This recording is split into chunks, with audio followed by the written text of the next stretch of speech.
রবিবার ছুটির দিন। আজ যদি লাঞ্চে থাকে গরম গরম ভাত আর ইলিশ মাছ ভাজা, তাহলে লাঞ্চটা কেমন হয় বলো তো?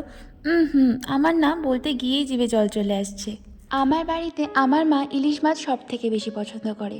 সে যদি মাছ বাজারে গিয়ে ইলিশ মাছ একবার দেখতে পেয়েছে, অন্য কোনো মাছের দিকে সে যাবে না। ইলিশ মাছটা কিনেই সে বাড়ি ফিরবে। দেখো, বাঙালি হয়ে ইলিশ মাছ পছন্দ করবে এটাই স্বাভাবিক। তবে অনেকেই কাঁটার ভয়ে ইলিশ মাছকে পছন্দ করে না। অনেকেই আবার বলে ইলিশ মাছে নাকি তাদের গন্ধ লাগে। যেমন আমি কাঁটার ভয়ে অন্যান্য মাছের থেকে 10 হাত দূরে থাকলেও ইলিশের বেলায় কিন্তু এটা হয় না।